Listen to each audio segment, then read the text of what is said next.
Oui, bien-aimé, Dieu est bon, il nous aime beaucoup. Il a fait que nous puissions nous retrouver dans ce jour, dans sa présence. Quand le peuple de Dieu se retrouve ensemble, l'Éternel a toujours quelque chose de spécial qu'il veut les annoncer. Je prends toujours l'exemple du tabernacle. Dieu pouvait aller voir les gens. Il les fait autant individuellement. Mais voilà qu'il va dire à Moïse, Moïse, je veux faire quelque chose.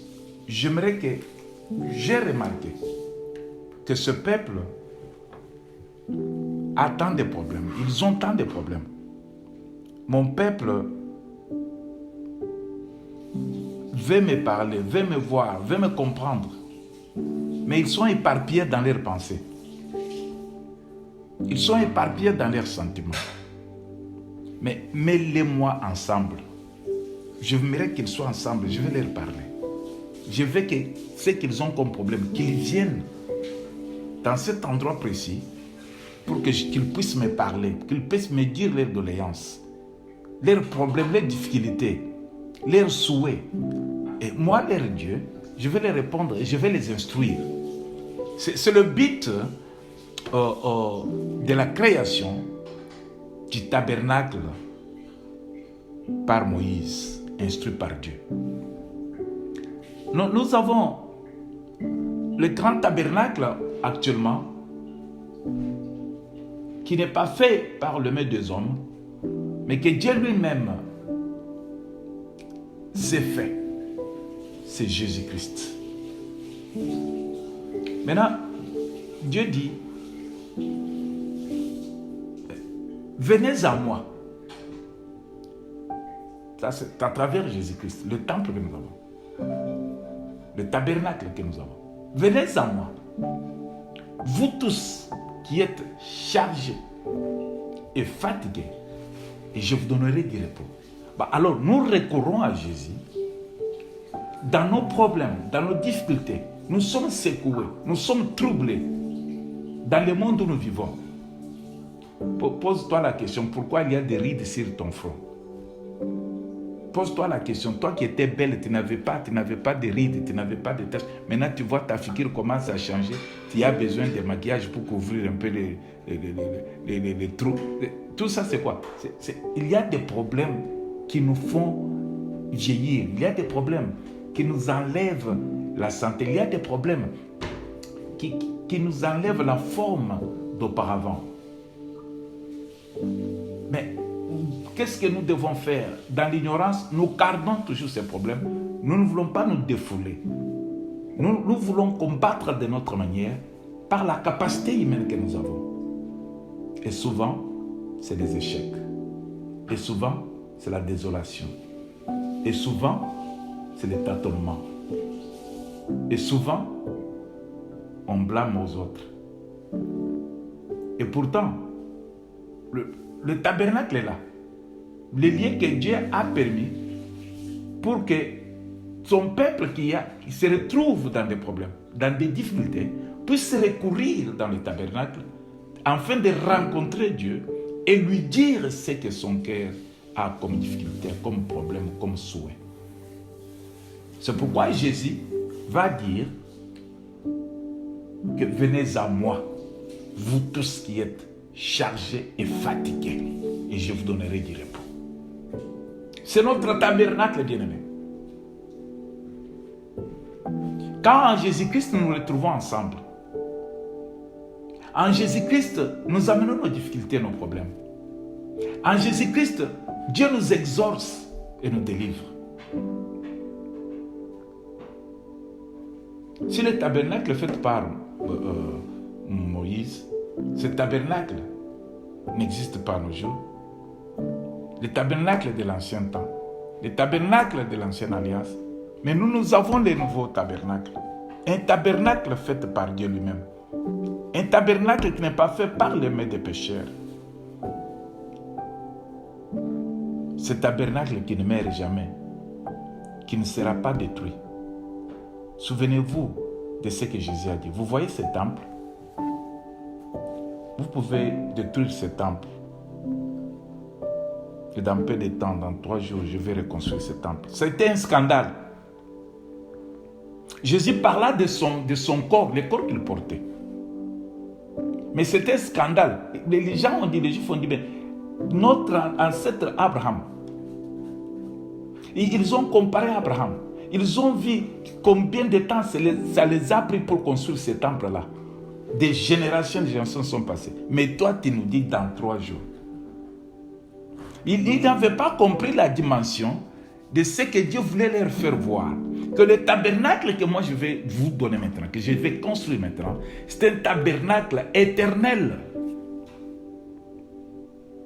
Bien-aimés, il n'y a point d'autre nom sur la terre, sous la terre, ni dans les cieux, que le nom de Jésus-Christ, qui nous est donné afin d'obtenir tout ce que nous avons. Aux eaux de Galilée, on est en train de baptiser Jésus.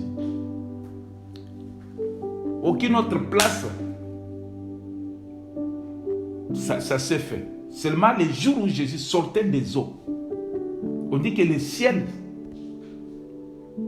s'est ouvert. Donc le ciel était resté ouvert ces jours-là.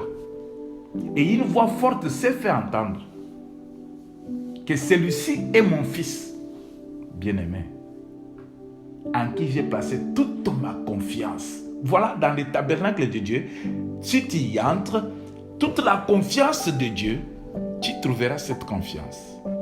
Tu te réjouiras consolé. Tu te trouveras visité. Tu trouveras la solution à ces problèmes que tu as, à ces difficultés que tu as. Dans le tabernacle. Invoque-moi et je te répondrai.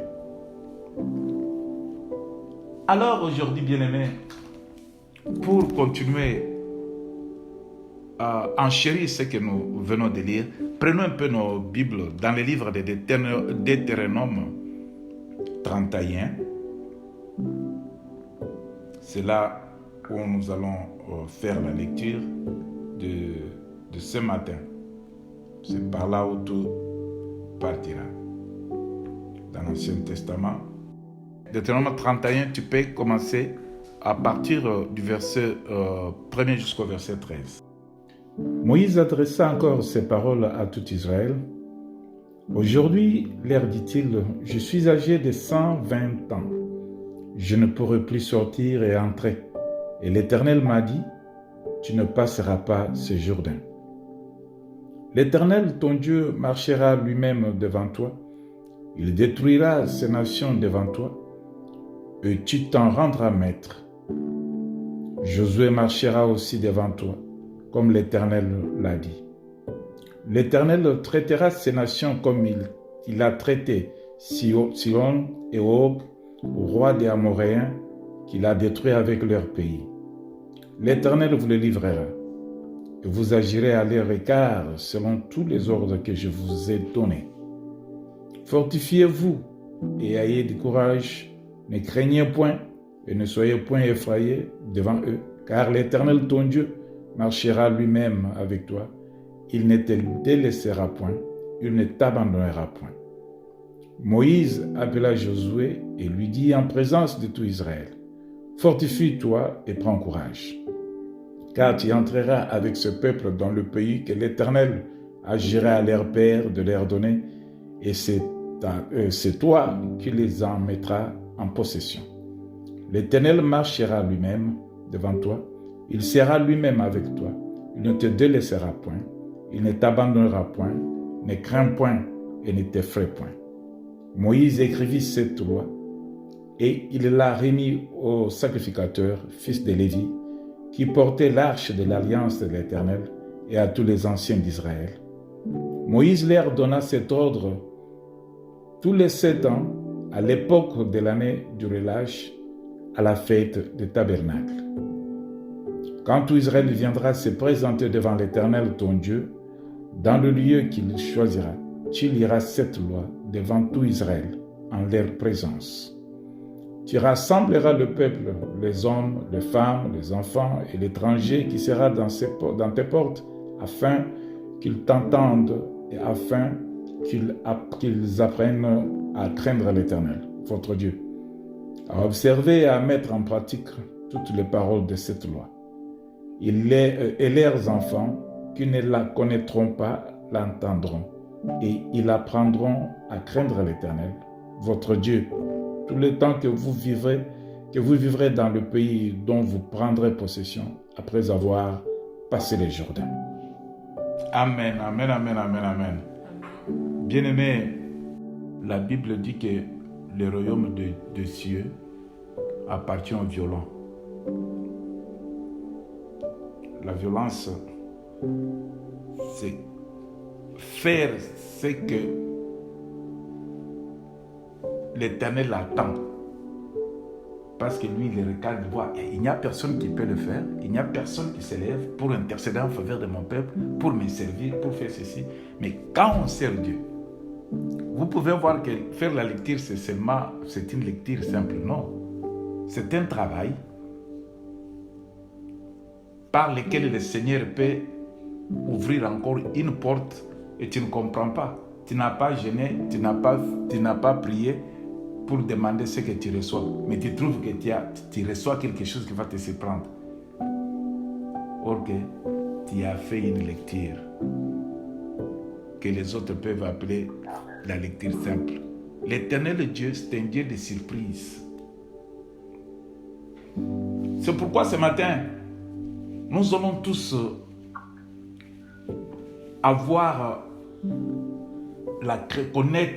chercher à connaître, avoir la crainte de Dieu. Connaître c'est quoi avoir la crainte de Dieu. C'est le titre de notre exhortation, notre message et notre partage, qui est notre prédication de ce matin. Avoir la crainte de Dieu, c'est quoi? Bien-aimés, quand nous disons craindre Dieu, si nous partons dans une définition qui peut nous aider vite à comprendre, c'est quand nous disons, bon, craindre Dieu, c'est un respect. C'est d'avoir le respect à Dieu. Connaître que Dieu est tout-puissant. C'est comprendre que nous rendrons compte à Dieu, pas à une autre personne. Ça, c'est craindre Dieu. Craindre Dieu, avoir la crainte de Dieu, c'est ne pas avoir la peur de Dieu. Ce sont deux choses qui se diffèrent. Craindre Dieu et avoir peur de Dieu. Ça se diffère. Mais il y a une confusion dans l'Église. Mais il y a une confusion aussi dans la manière dont nous recevons la parole de Dieu. La crainte de Dieu n'est pas la signification d'avoir la peur de Dieu et avoir peur de Dieu. Mais la crainte de Dieu, c'est comprendre la volonté de Dieu. C'est connaître la puissance de Dieu. La puissance face au péché. C'est ça la crainte de Dieu. La crainte de Dieu, c'est reconnaître sa grandeur et son amour infini. C'est ça la crainte de Dieu. La crainte de Dieu, c'est avoir bien agir. Car nous savons que son regard est sur nous. Quand il sait qu'il me regarde, il me voit partout où je suis, même là où les hommes ne me voient pas. Et tu agis bien, cela veut dire que tu as la crainte de Dieu. Même là où tu sais que tu es seul. Mais tu sais que ce que je fais, ce n'est pas bon. Je ne dois pas le faire. Là, tu as la crainte de Dieu. Et tu sais bien qu'il me voit. Il n'y a rien que je fais qui peut être caché aux yeux de Dieu. Parce que lui nous inspire au respect de sa grandeur. Il dit à l'homme dans les 10 commandements, il nous fait voir comment le respecter, comment l'aimer. Et si nous avons cela en nous, nous savons que Dieu nous regarde, il nous voit. Craindre Dieu, c'est prendre à cœur ses promesses et sa parole. C'est ça, craindre Dieu. Partout où tu vas, dans ton cœur, tu sais que je suis différent des autres. Je dois contrôler mon langage. Je dois contrôler mes actions. Je dois me contrôler. Je dois veiller sur moi-même. C'est ça, prendre cela à cœur. Que ces commandements, que cette parole ne s'éloigne pas de ta bouche. Médite-la jour et nuit. C'était une façon de prendre à cœur la parole de Dieu, les promesses de Dieu. Craindre, avoir la crainte de Dieu, c'est tenir compte des instructions de Dieu. Qu'est-ce que Dieu dit avant que j'agisse, avant que je parle, avant que je réponde à quelqu'un? Qu'est-ce que Dieu me recommande à faire? Avoir la crainte de Dieu, c'est être sérieux.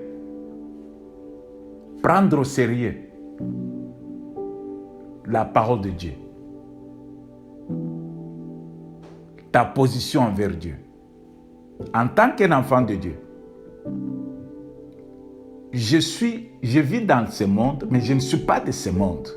Je prends au sérieux mon comportement. Je prends au sérieux tout ce que je fais. Pourquoi? Parce que je vis par la foi. Voilà, prendre au sérieux, c'est s'appuyer sur la foi. Alors, craindre Dieu, c'est avoir la foi. On nous apprend dans la Bible que si tu n'as pas de foi, tu n'es pas propre aux yeux de Dieu. Alors, si tu prends au sérieux l'engagement fait en Jésus, que je suis chrétien, je suis sauvé, mon Rédempteur s'élèvera, je ne craindrai de rien. Dieu est mon pourvoyeur. Que peut me faire un homme? Si tu prends au sérieux toutes ces choses, dans sa parole, dans ses promesses, dans ses instructions, voilà la crainte de Dieu. Considérez ses commandements.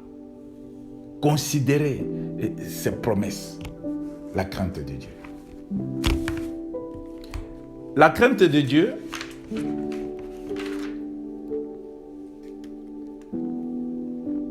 pour mettre la différence avec la peur, afin de comprendre, puisque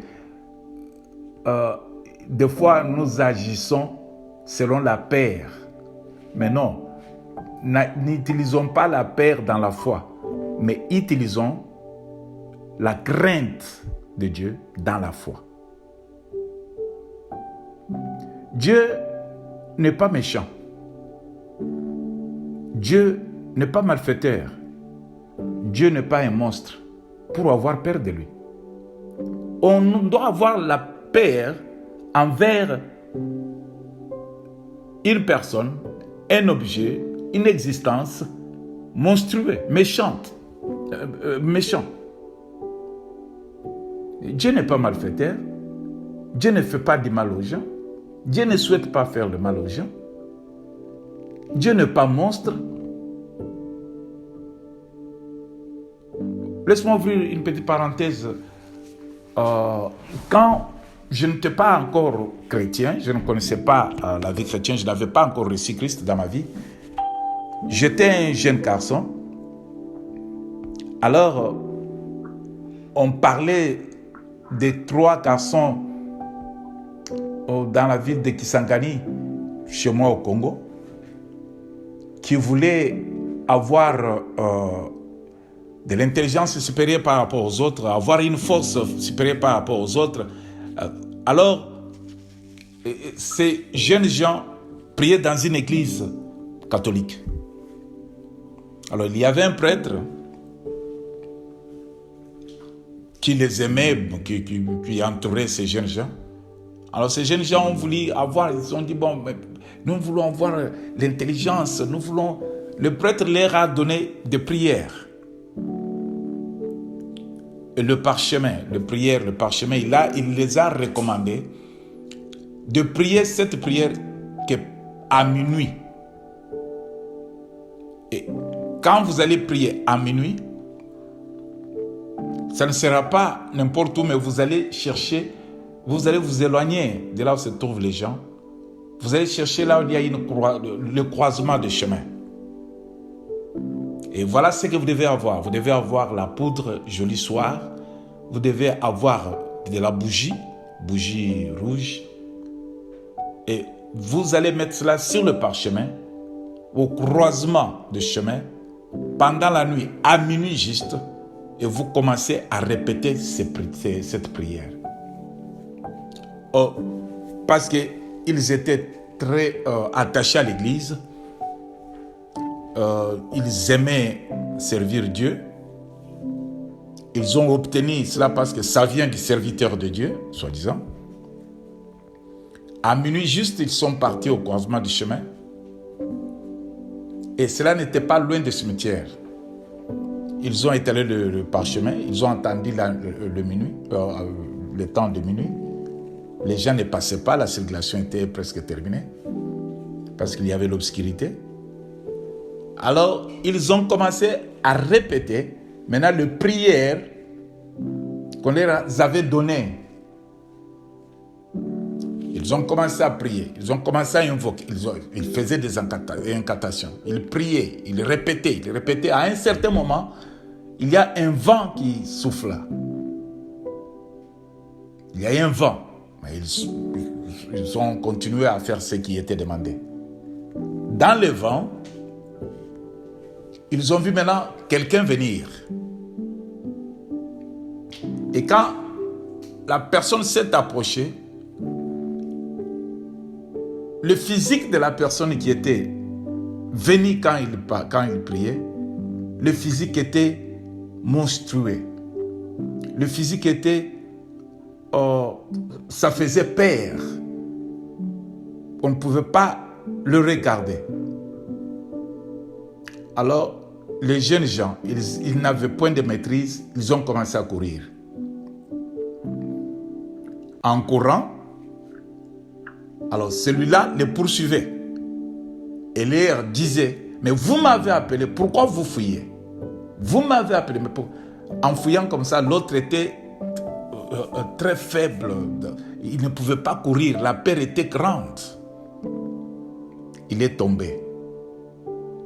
Les deux autres là étaient devant lui, ils sont partis. Lui est tombé. Mais en tombant, dans sa bouche, il a prononcé le nom. Oh Jésus! En disant seulement les mots Jésus, le monstre qui le suivait, le monstre a fait demi-tour, a commencé à courir en direction opposée. Cela veut dire quoi? J'amène cette illustration, j'amène cet exemple pour faire voir que Dieu que nous servons n'est pas un monstre, n'est pas un méchant, n'est pas un malfaiteur pour avoir peur de lui. Mais celui qu'on avait invoqué n'était pas Dieu. Mais ils cherchaient Dieu, mais on leur a présenté quelqu'un d'autre par rapport à Dieu. Cela veut dire, et dans la crainte de Dieu, ils voulaient se confier, recevoir à Dieu qu'ils ont appris, qu'on les avait enseigné, mais ce qu'on leur avait donné n'était pas le Dieu qu'ils cherchaient. C'était un monstre à la place de Dieu.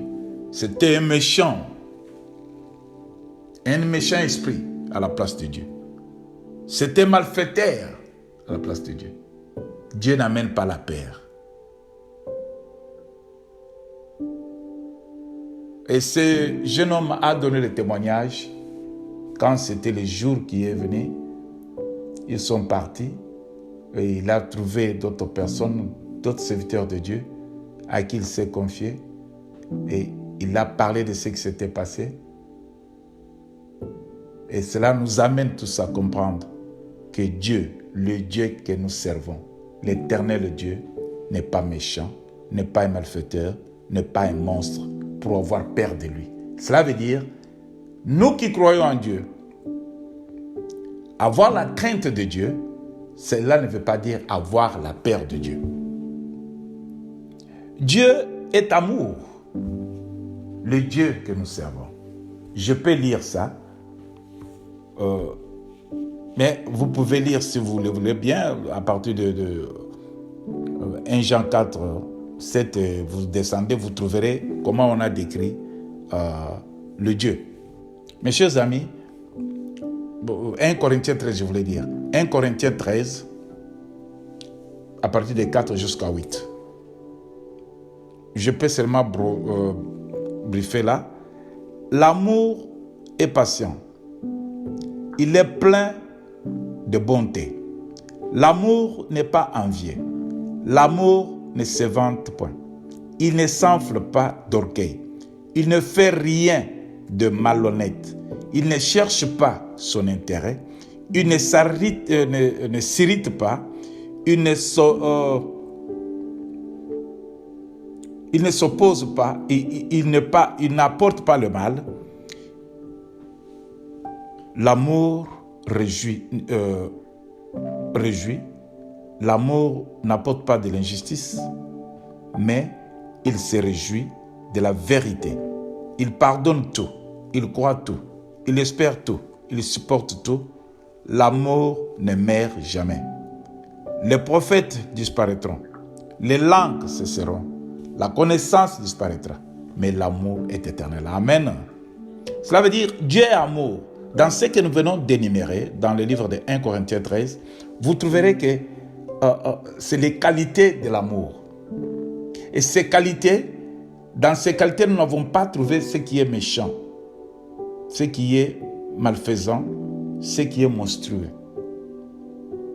Mais quand vous allez partir à 1 Jean 4, 7, vous trouverez qu'on dit, mes chers amis, aimons-nous les uns les autres, car l'amour vient de Dieu. Celui qui aime est né de Dieu et il connaît Dieu. Qui n'aime pas n'a pas connu Dieu, car Dieu est amour. Alléluia. Voilà le Dieu que nous servons.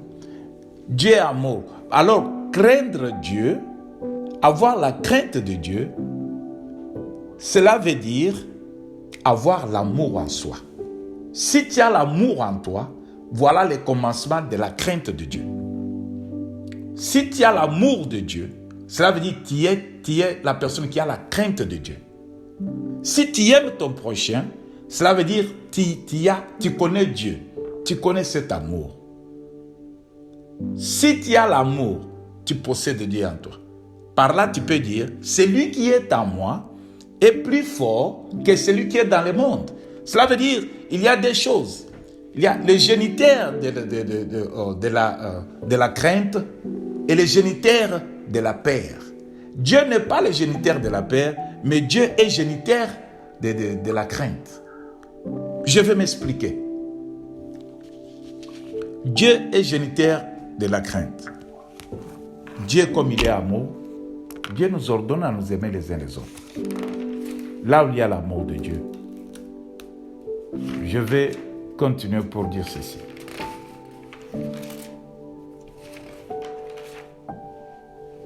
L'Éternel qui est notre Dieu. Voilà qu'il y a ceci.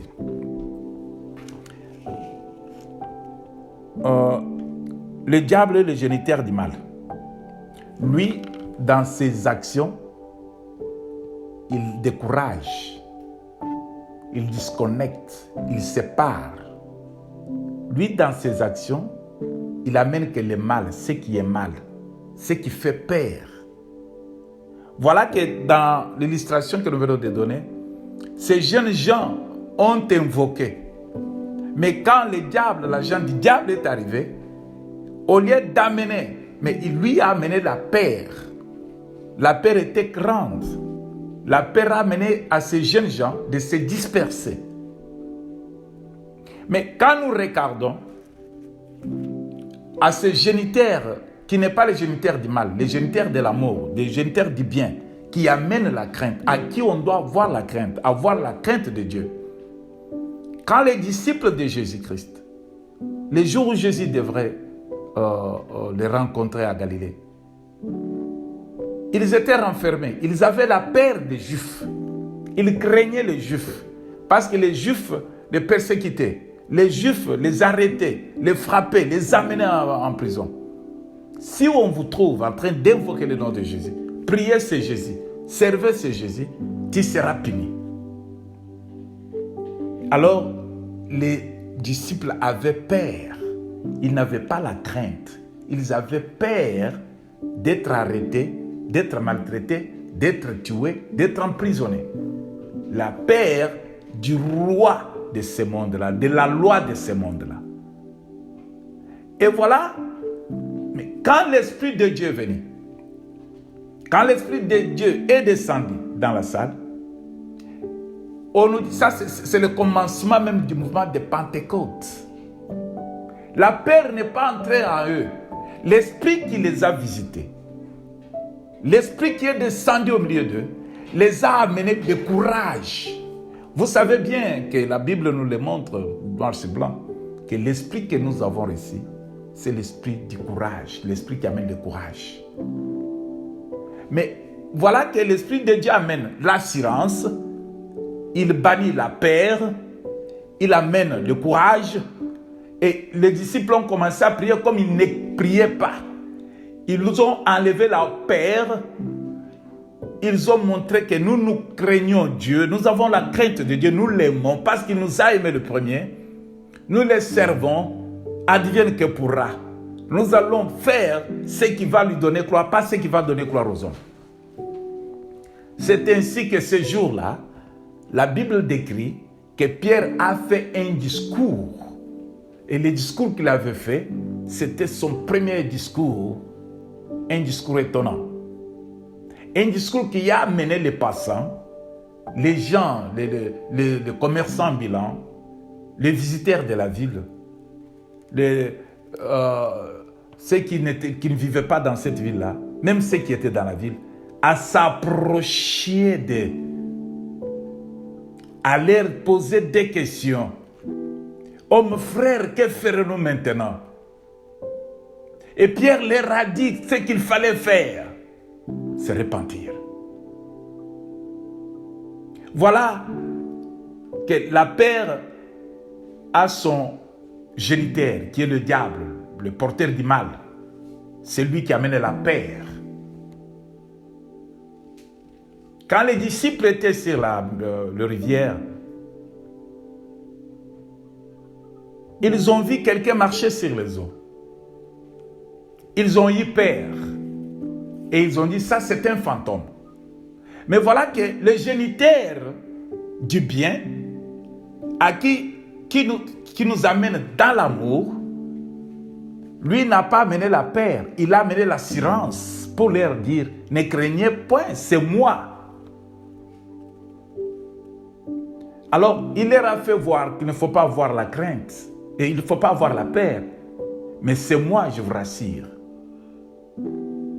Alors, le géniteur du mal, c'est le diable. Le géniteur du bien, c'est l'Éternel Dieu.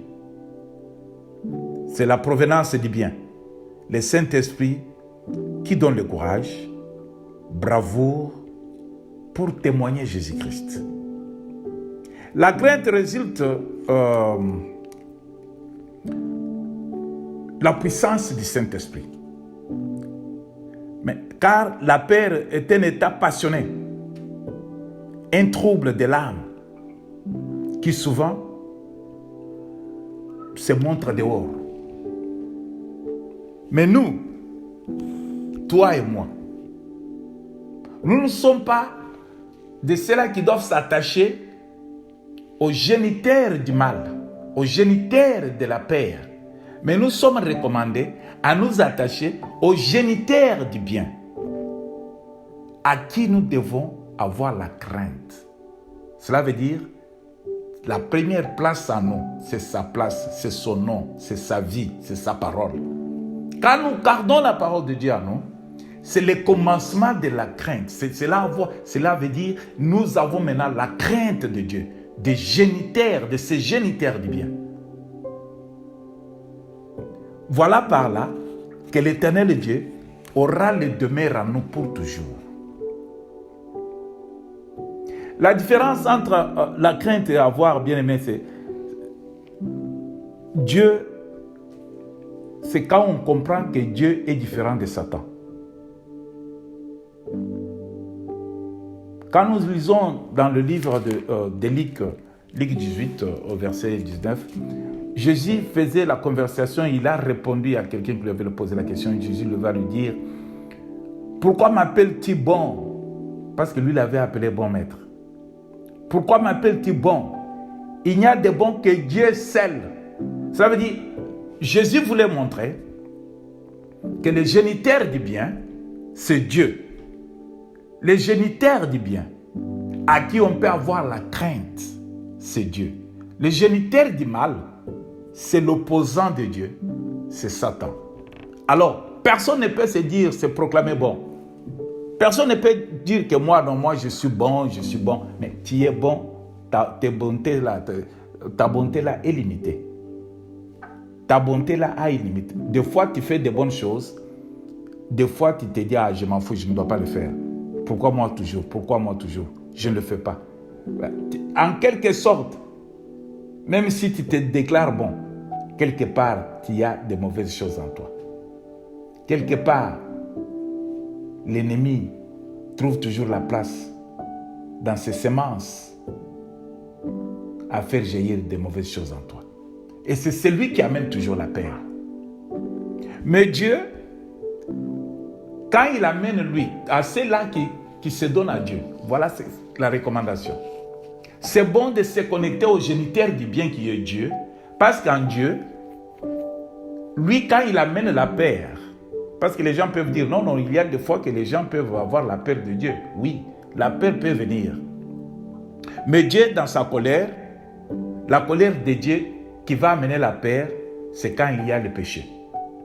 Quand il y a la contradiction à sa volonté. Quand il n'y a point la crainte de son nom.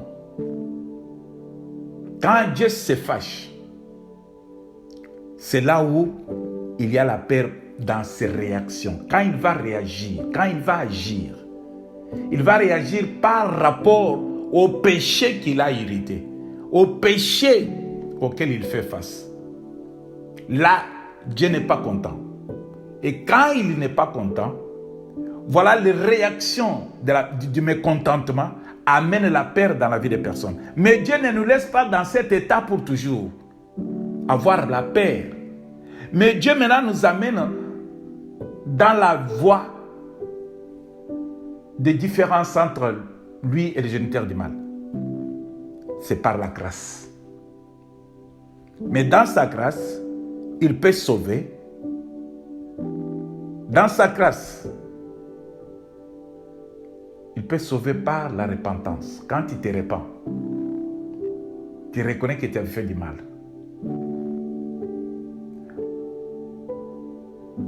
Et cela n'amène pas la condamnation, cela amène la liberté. Voilà, Judas va trahir Jésus-Christ. Mais quand il a remarqué que je fais ce qui n'est pas bon, quand il a remarqué que voilà, j'ai trahi Jésus et je suis découvert que je suis corrompu, voilà, la peur maintenant est entrée dans la vie de Judas. Mais au lieu de se repentir, Judas ne s'est pas repenti. Cela veut dire, Judas n'a pas eu la crainte de Dieu, mais il a eu la peur. Il a considéré la peur. Dominé par la peur. Mais il a oublié que Dieu, dans la grâce de Dieu, Dieu n'amène pas seulement la peur quand on a fauché, quand on a fait du mal. Quand c'est l'homme même l'ennemi va amener la peur. Tu vois ce que tu as fait? Dieu va te tuer. Tu vois ce que tu as fait? Mais Dieu réagit avec la grâce. Je vais te pardonner. Je te pardonne si tu te repens. Je ne veux pas te tuer. Mais le géniteur du mal va se présenter devant toi parce que tu as péché, tu as trahi l'amour, tu as trahi l'alliance. Il va s'amener avec la paix. Il va te présenter la situation là que c'est fini pour toi. Et là, tu es dans la paix, tu perds contrôle, tu persistes et tu trouves la mort.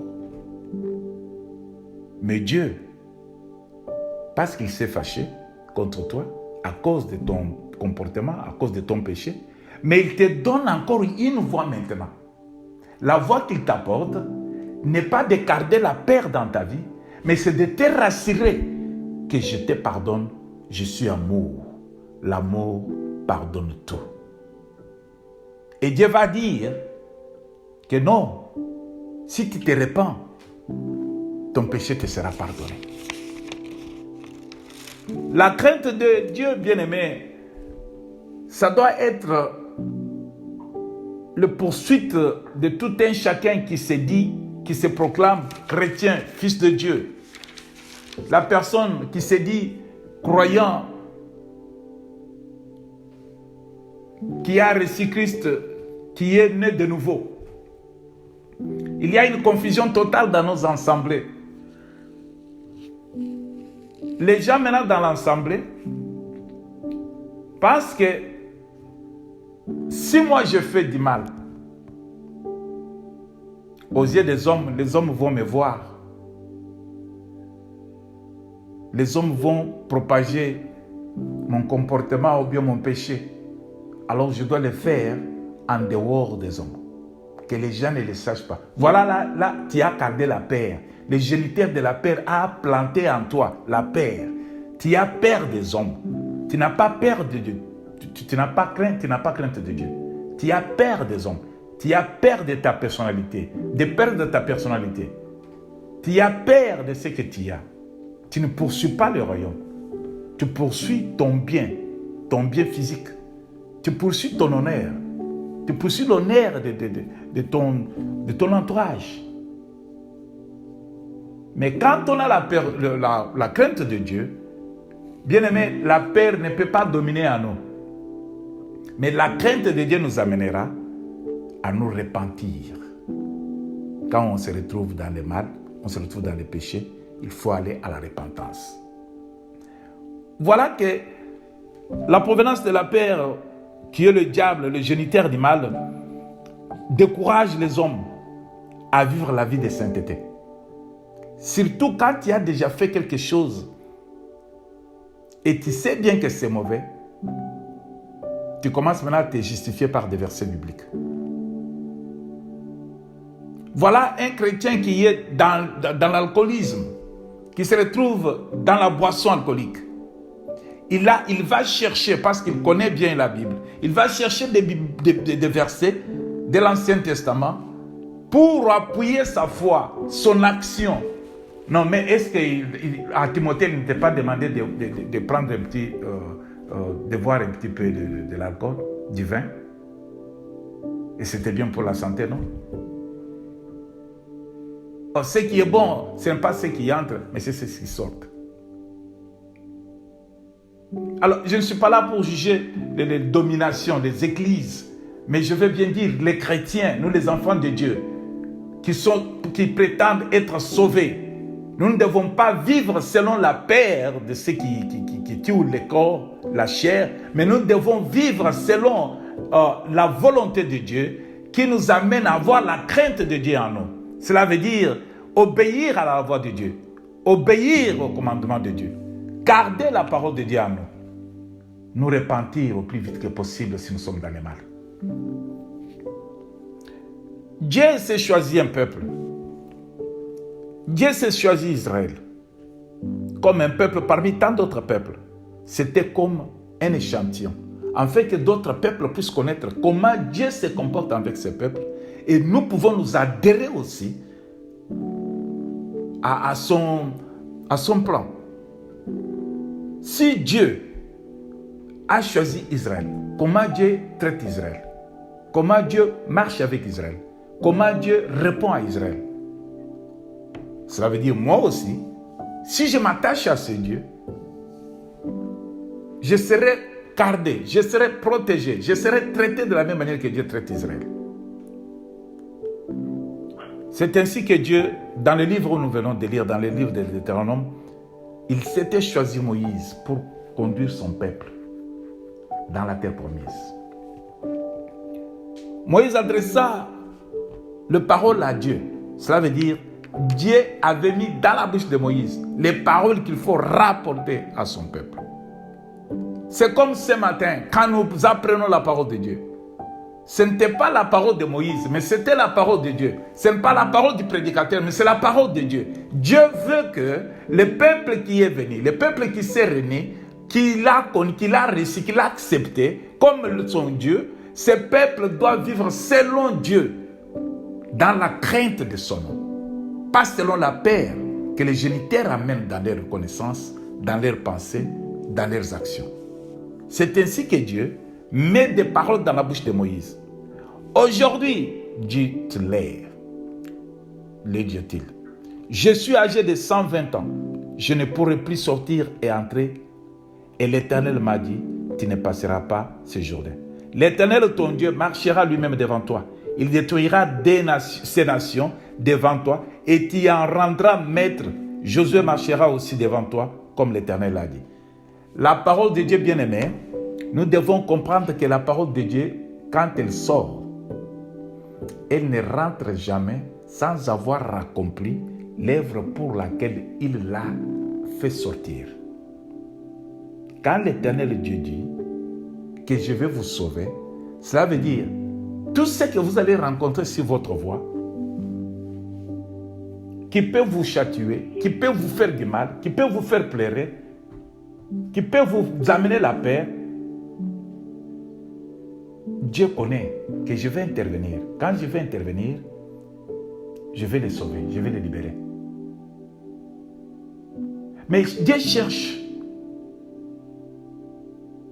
dans la vie des hommes qui le craignent, dans la vie des hommes qui croient en lui, la crainte de son nom. Tout ce qui peut t'arriver sur ton parcours, n'ayez pas peur. Ton Dieu est là. Tout ce qui peut surgir dans ce que tu vois que tu es dépassé, tu ne parviens pas à réaliser, tout ce que tu as pensé faire, c'est comme si c'était un rêve. Non, ne lâche pas prise, n'ayez pas peur. L'Éternel, ton Dieu, est là. Quand il a promis, il le fera. Il avait promis à Israël qu'il marchera devant Israël, qu'il va détruire ces nations. Marcher devant Israël, c'est quoi? Cela veut dire en avance. Dieu sera en avance. Les actions là qui se feront viendront après. Mais Dieu, lui, sera en avance. N'est-ce pas, tu as toujours dit que mon Rédempteur se révélera le dernier? Ça veut dire quoi, ton Rédempteur se révélera le dernier? C'est quand les actions seront épuisées, ils vont se réaliser et ils n'auront point encore d'autre commencement que là où l'Éternel Dieu s'élève pour achever et mettre un point final. C'est pourquoi tu dis ton Rédempteur se révélera le dernier. Parce qu'il lui prend de l'avance sur les événements. Il attend que les événements se réalisent et lui met le point final. Et lui prend la décision finale. Il a choisi Moïse, il a choisi Josué. Il dit qu'il va traiter ces nations comme il a traité Sihon et Og, roi des Amoréens, qu'il détruit avec leur pays. Dieu détruit ceux qui sont dans la vie, dans les directives des géniteurs du mal. Dieu les détruit. Mais si tu n'es pas dans le plan du géniteur du mal, si tu quittes les actions du géniteur du mal, si tu te détournes du géniteur du mal, cela veut dire le mal qu'il te donne, le mal qu'il met en toi, n'amèneront pas la peur dans ta vie. Mais pourquoi? Parce que l'Éternel Dieu interviendra et il va te délivrer. Il a vu que tu as pris une bonne décision. Il va te délivrer. Quand il amène Israël, Israël avait déjà ce point en eux. L'Éternel vous délivrera. et vous agirez à leur égard selon tous les ordres que je vous ai donnés. L'Éternel a fortifié le peuple. Il dit au peuple de se fortifier à travers la bouche de Moïse. Moïse instruit le peuple. Aujourd'hui, l'Église, nous sommes appelés à être fortifiés par la parole de Dieu. Que rien ne nous fasse peur, mais que nous ayons à nous cette parole gravée à nous, cette considération gravée à nous. Car nous avons dit au commencement que quand nous prenons conscience, quand nous prenons considération, quand nous prenons compte, quand nous prenons au sérieux, quand nous prenons à cœur la parole de Dieu, l'Éternel Dieu interviendra. Fortifiez-vous, bien-aimés. Ayez du courage. Ça, c'est Dieu qui nous parle. Ne craignez point. Il dit, nous devons bannir la peur en nous. Ne craignons point. Rien ne va nous faire ce que les géniteurs du mal proposent, organisent. Parce que nous avons un Dieu en qui nous avons confiance. L'Éternel t'informe ce soir, ce matin. Fortifie-toi. Sois courageux. Il ne faut pas avoir la peur. Il ne faut pas être effrayé. Ne t'effraie pas de ce que tu vois, bien-aimé. N'ayez pas peur de toute situation qui est devant toi. N'ayez pas peur de voir que tous ceux qui ont commencé ce que toi tu fais là, ils ont échoué. Il ne faut pas que la peur domine sur toi. Il ne faut pas avoir peur que là où je suis payé, là où je suis étranger, là où je suis, je ne connais pas la langue, là où je suis, je n'ai point d'argent, là où je suis, je n'ai point de famille, là où je suis, je n'ai pas ceci, là où je n'ai point de diplôme, là où je suis... Non, l'Éternel Dieu dit ceci. Fortifiez-vous et ayez du courage. Ne craignez point et ne soyez point effrayés devant eux. Le eux là, c'est quoi? Ce sont les événements, ce sont les ennemis, les actions, les instruments que les géniteurs du mal amènent devant la vie des enfants de Dieu, amènent devant le monde.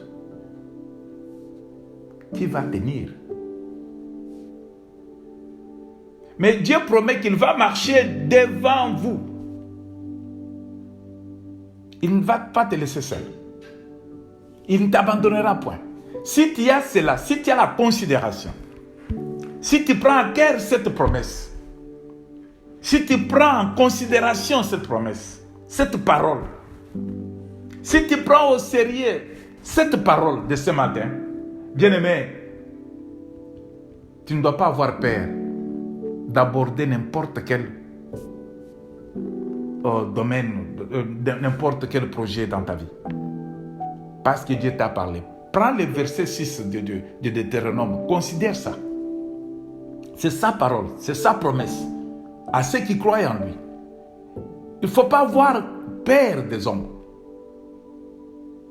Que me fera un homme si Dieu est pour moi? Mais il faut avoir choisi, avoir la crainte de l'Éternel.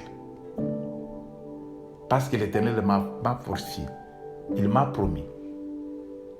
Il m'a dit d'être courageux. Il m'a dit que je ne puisse pas avoir peur de ce que je vois. Lui-même marchera devant moi. Il a dit qu'il m'a rassuré, qu'il ne va pas me délaisser. C'est lui-même qui m'a dit qu'il ne va pas m'abandonner.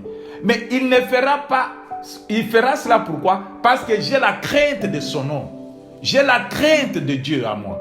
Je fais ce qui lui plaise, je fais ce qui lui donne gloire, je fais ce qui lui m'exige. Avoir la crainte de Dieu. Quand nous partons, bien-aimés, au verset 13, 12 et 13, Dieu dit à Moïse que tu rassembleras le peuple, les hommes et les femmes, les enfants et l'étranger qui sera dans tes portes, afin qu'ils t'attendent, afin qu'ils apprennent à craindre l'Éternel, votre Dieu, et à observer et à mettre en pratique toutes les paroles de cette loi. Bien-aimé, tu as la loi de Dieu en toi. Tu as la parole de Dieu gravée dans ton cœur.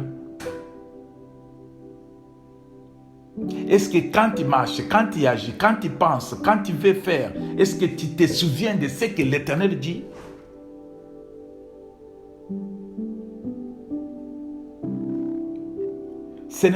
Personne n'est épargné. Les hommes comme les femmes. les enfants comme les étrangers. Tous, les étrangers qui vivent au milieu de vous. Quand on parle de ces étrangers qui vivent au milieu de vous, je fais allusion maintenant à ceux-là qui ne connaissent pas Dieu, mais qui sont dans notre entourage. Ceux-là qui ne connaissent pas Dieu, qui n'ont point la relation personnelle avec Christ, mais qui sont dans nos familles. Ceux-là qui sont à nous, nos amis, ceux avec qui nous avons toujours une vie commune, chaque jour.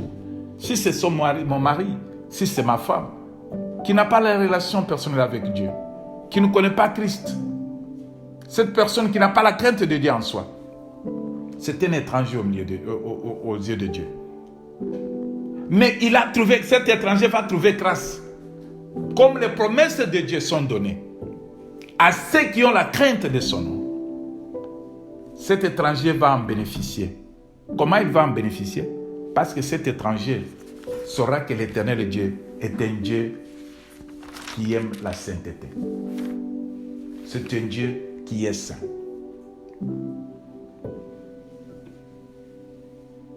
Vous savez,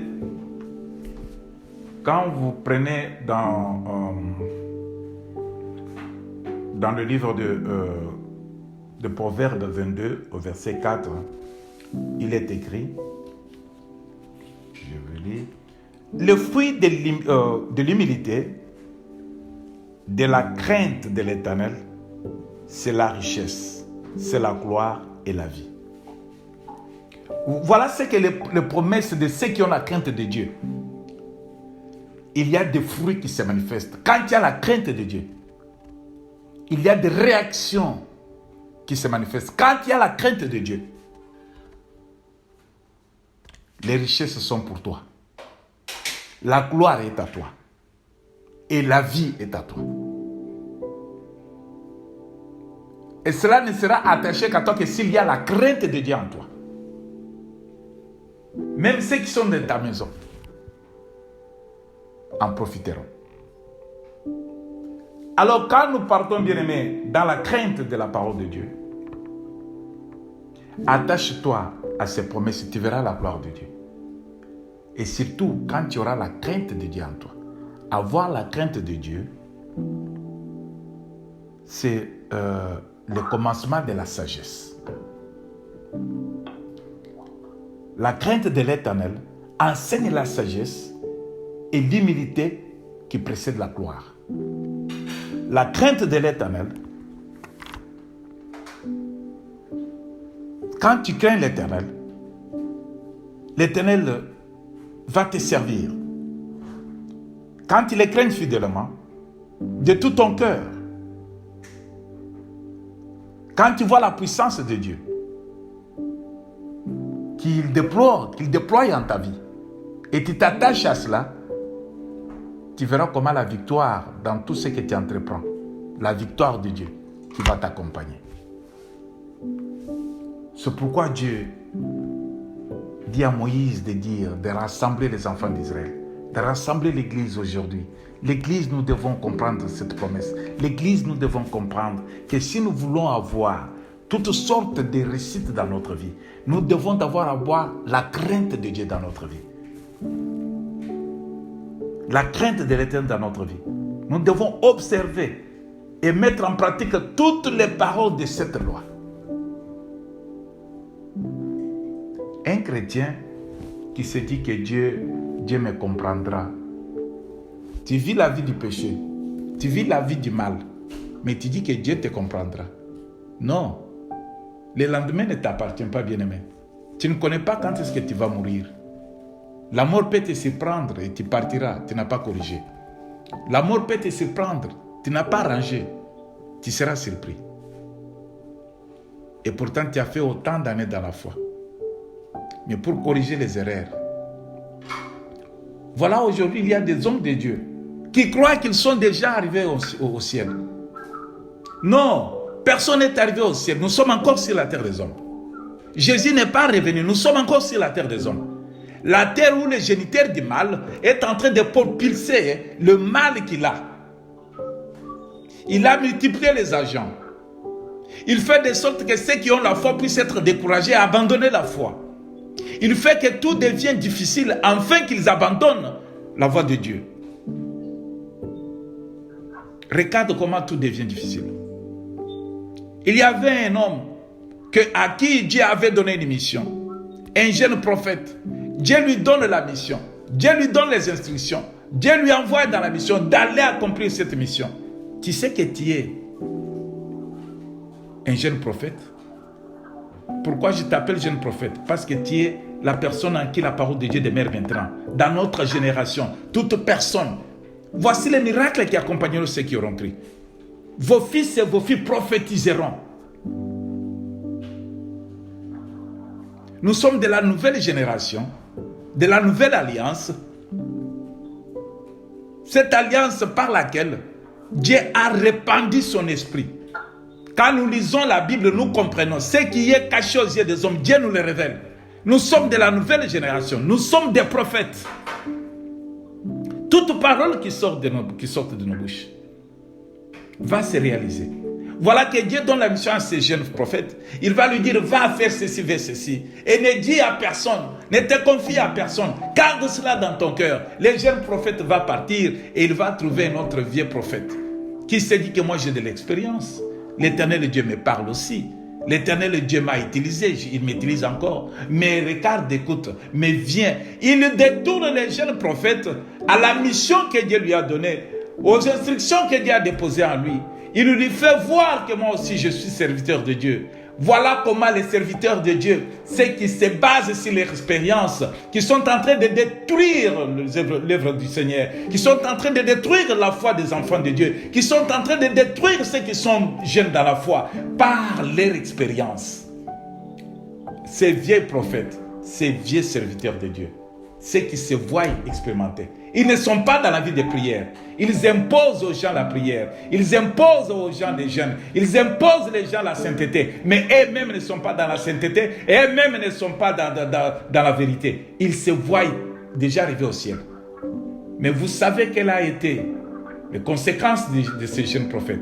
Les jeunes prophètes qui a déshonoré Dieu, qui n'a pas suivi les instructions de Dieu. Les jeunes prophètes qui s'est confié à l'homme. Malheur à l'homme qui s'est confié à l'homme. Il s'est confié à cet homme parce que l'homme lui a dit que j'ai de l'expérience, je suis un vieux prophète. Dieu m'a aussi visité comme il t'a visité. Mais non, mais moi Dieu m'a parlé. Comment est-ce que toi tu contredis la vérité? Comment tu contredis la volonté de Dieu? J'ai la crainte de l'Éternel à moi. Les instructions de l'Éternel sont à moi. Je dois faire que ce que la loi de Dieu m'exige à faire. Non, viens chez moi, viens aussi manger.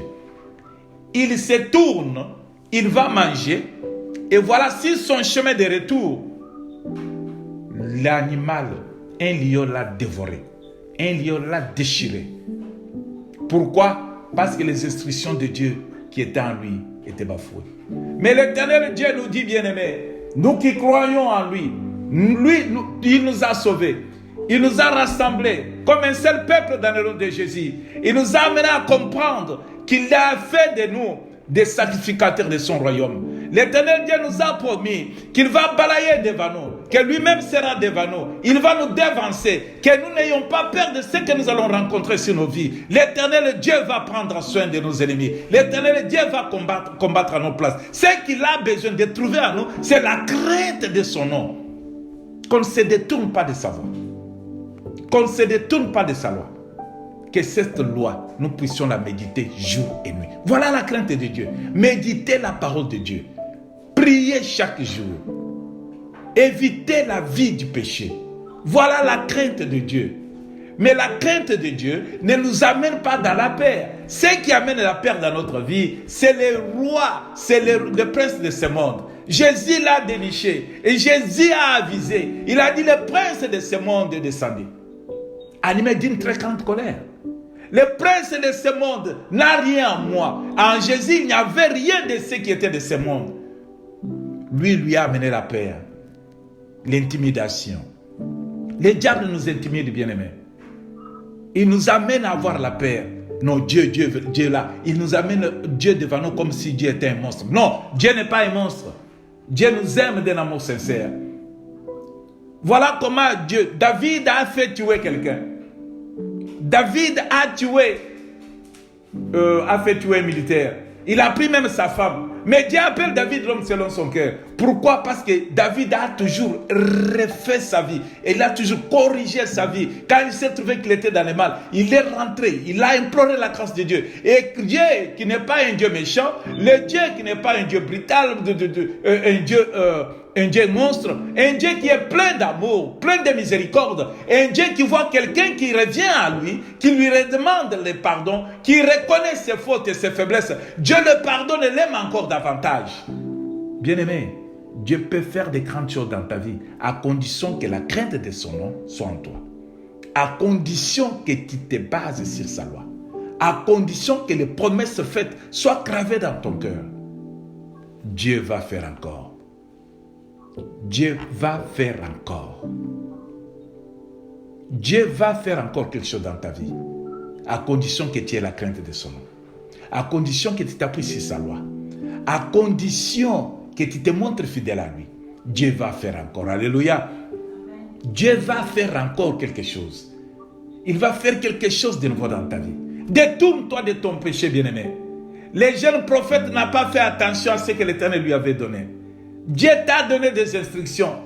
Mais il y a des vieux prophètes qui sont toujours dans l'expérience. Non, moi je suis dans le ministère, ça fait 50 ans. Je suis dans le ministère, ça fait autant d'années. Moi j'ai prié, les gens tombaient. Moi je faisais ceci, les gens étaient guéris. Bien sûr, ne t'appuie pas dans l'expérience. Nous sommes dans les temps où l'Esprit de Dieu est répandu sur toute chair. Nos fils et nos filles sont appelés à prophétiser. Ils peuvent parler dans la bouche d'une petite fille. Ils peuvent parler dans la bouche d'une grande personne. Il peut parler dans la bouche d'une femme, il peut parler dans la bouche d'un homme, il peut parler dans la bouche d'un païen, il peut parler dans la bouche d'un animal. L'Éternel Dieu est capable de réaliser sa volonté, son plan, selon sa choix. Mais ce qu'il demande à ce peuple qu'il a sauvé est qu'il y ait la crainte de mon nom en vous. Si la crainte du nom de l'Éternel est en nous, bien-aimés, nous verrons des grandes choses. Bien-aimés, nous verrons des grandes choses. Bien-aimés, nous verrons des grandes choses. L'Éternel est Dieu. Louez l'Éternel. Heureux l'homme qui craint l'Éternel. Heureux l'homme qui trouve son grand plaisir à ses commandements. Sa postérité sera puissante. Sur la terre, la génération des hommes droits sera bénie. Ça, c'est quand vous allez lire Psaume 112. Louez l'Éternel. Heureux l'homme qui craint l'Éternel. Tu veux être heureux? Tu dois avoir la crainte de Dieu. Tu veux être heureux? La crainte de Dieu. Ce n'est pas tous ceux qui se disent je suis heureux parce que je conduis de véhicules de luxe. Je suis heureux parce que j'ai un bon travail. Non, ce n'est pas être heureux. Être heureux, c'est avoir la crainte de Dieu en soi. Si tu as la crainte de Dieu en soi, tu es un homme heureux, tu es une personne heureuse. Si tu as la crainte de l'Éternel en soi, tu sais qu'il y a une promesse attachée à la crainte de Dieu. Ta postérité sera puissante. Pas seulement toi, si tu as la crainte de Dieu, ta postérité, cela veut dire les enfants là, les enfants que tu enfantes, les enfants de tes enfants, les enfants des enfants de tes enfants, seront puissants sur cette terre, bien-aimés. Seront puissants.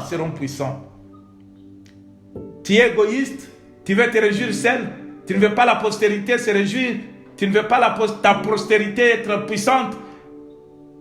Continue dans la voie du péché. Néglige la crainte de l'Éternel. Mais si tu es une personne qui a la crainte de l'Éternel en soi, si tu es une personne qui garde la loi de Dieu en toi, si tu es une personne qui considère que Dieu est tout pour moi, bien-aimé, ta postérité sera puissante sur la terre. La génération des hommes droits sera bénie. Tu veux être béni, c'est être heureux. Tu veux ta génération réussir dans toutes ces voies, tu dois avoir la crainte de Dieu. Ces voies-là, bien-aimés, quand on a la crainte de Dieu dans l'Éternel. L'Éternel accomplit des désirs de ceux qui les craignent. Il attend leurs cris et il les sauve. Ça, c'est la voie de Dieu.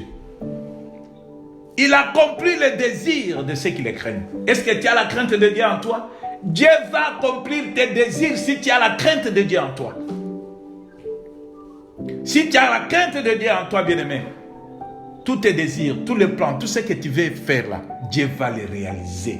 Et il va te dire, ne regarde pas ce qui va te faire peur. Moi, Dieu, j'ai triomphé la peur sur la croix. J'ai enlevé la peur pour toi. Tu es dominant, tu es puissant, tu es plus que puissant parce que c'est lui qui a dominé sur la croix. Et en toi, il règne. Il a dominé la mort. Il a dominé Satan. Il a dominé les serpents anciens. Il a dominé ses acolytes, les esprits méchants et les démons, tous les sorciers, les magiciens, tous ceux qui ne donnent pas gloire au Seigneur.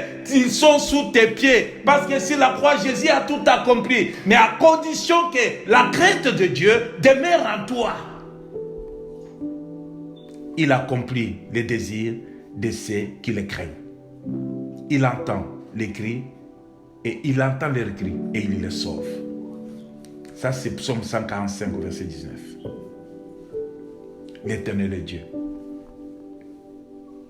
Cependant, quoi que le pécheur fasse 100 fois le mal, écoute bien ça, hein, parce que nous allons terminer par là. Cependant, quoique le pécheur, c'est dans le livre de Ecclésiaste 8, tu peux lire. Alléluia. Nous terminons par là. Ecclésiaste 8, chapitre 12 et 13. Cependant, quoique le pécheur fasse 100 fois le mal et qu'il y persévère longtemps, je sais aussi que le bonheur est pour ceux qui craignent Dieu, parce qu'ils ont de la crainte devant lui. Mais le bonheur n'est pas pour le méchant, et il ne prolongera point ce jour par plus que l'ombre, parce qu'il n'a pas de la crainte devant Dieu. Alléluia! Alléluia! Cependant, quoique les pécheurs fassent 100 fois le mal, ils peuvent continuer à faire le mal. Ils peuvent demeurer dans le mal. Ils peuvent pécher comme ils veulent. Ils peuvent tout dire. Ils peuvent tout faire. Ils peuvent étonner le monde dans leurs actions abominables. Car ils sont de ceux-là qui ont le fruit du géniteur du mal en eux. Et qu'ils persévèrent longtemps. Même pendant 100 ans. Qu'ils le fassent. Pendant toute leur vie sur la terre des hommes. Qu'ils le fassent. Mais ce que je sais, le bonheur est pour ceux qui craignent Dieu. Cela veut dire, ils peuvent faire le mal, se réjouir dans le mal, mais le bonheur n'est pas en eux. Le bonheur est dans ceux qui craignent Dieu, parce qu'ils ont de la crainte devant lui. Alléluia. Quand ils craignent Dieu, quand il y a la crainte de Dieu, bien-aimé, toi tu es une personne heureuse. Le bonheur est pour toi. Mais le bonheur n'est pas pour les méchants. Les méchants, ils peuvent faire leur mal. Ils peuvent se réjouir dans le mal. Ça, c'est bien, c'est vrai. Ils peuvent se réjouir dans le mal. Ils peuvent avoir des choses qu'ils voient que c'est grand. Oui, c'est bon. Ils peuvent demeurer dans ça. Mais le bonheur n'est pas pour les méchants. Ils ne prolongeront point ces jours, pas plus que l'ombre, parce qu'il n'a pas de la crainte devant Dieu. L'Éternel Dieu est dans sa crainte. Alléluia. Nous terminons par dire que la crainte de l'Éternel nous amène à vivre la vie heureuse. La crainte de l'Éternel nous fait vivre, nous et notre génération, une vie de puissance, une vie de succès, une vie de réussite, une vie de bonheur. Tu veux en avoir, tu veux avoir ta génération, tu veux avoir les enfants de tes enfants, réussir dans tout ce qu'ils font. Tu veux vivre longtemps sur la terre. Tu veux voir ce que l'Éternel Dieu fait pour toi. Bien-aimé, ne regarde pas ce qui est grand devant toi. Tout ce qui frappe à l'œil n'est pas de l'or. Tout ce qui t'effraie, tout ce qui t'apporte la paix n'est pas plus grand que celui qui vit en toi. Celui qui vit en toi, le géniteur du bien, qui s'appelle Jésus de Nazareth, qui s'est donné comme un sacrifice, afin que toi et moi nous soyons sauvés. C'est Dieu est là. C'est Dieu est là. Il nous demande de continuer, de persévérer dans les bons. Il demande de persévérer à garder sa parole. Il demande à rester demeuré à lui. Il nous demande à rester veillé. Il nous demande à être prudent, car le bonheur est pour nous. La vie longtemps est pour nous, parce que nous avons sa crainte à nous. Nous marcherons de succès en succès, nous marcherons de victoire en victoire, nous resterons en tout ce que nous entreprenons, et partout nous flerons nos pieds, tout nous sera donné. car notre Dieu est vrai. Sa parole est ainsi. Amen. Que l'Éternel vous bénisse pour ce moment. Que l'Éternel vous garde partout où vous êtes. Bien-aimés, il y a une chose. La nouvelle vie nous exige la crainte de l'Éternel. La nouvelle vie nous exige avoir la loi de Dieu gravée dans nos cœurs. Méditons cette parole jour et nuit. N'abandonnons pas la vie de prière. N'abandonnons pas la lecture des Écritures saintes. Car l'Éternel Dieu, quand tu ne sais pas quand est-ce qu'il va te parler, il peut te parler dans la lecture, il peut te parler dans la prière, il peut te parler dans la prédication, il peut te parler dans la nature. Mais bien-aimé, garde la sainteté, garde la crainte de Dieu en toi, que rien ne te fasse détourner de la voie de Dieu. Soyez bénis. Que l'Éternel Dieu qui a voulu que nous puissions apprendre, que nous puissions écouter, que nous puissions lire cette parole en nous communiquant sa crainte, la crainte de son nom, que ce Dieu demeure en nous, que ce Dieu nous garde avec nos maisons, avec nos foyers, dans nos projets, qu'il soit laissé être élevé. Soyez bénis abondamment. Au nom de Jésus-Christ, je vous bénis tous. Amen, amen, amen, amen, amen.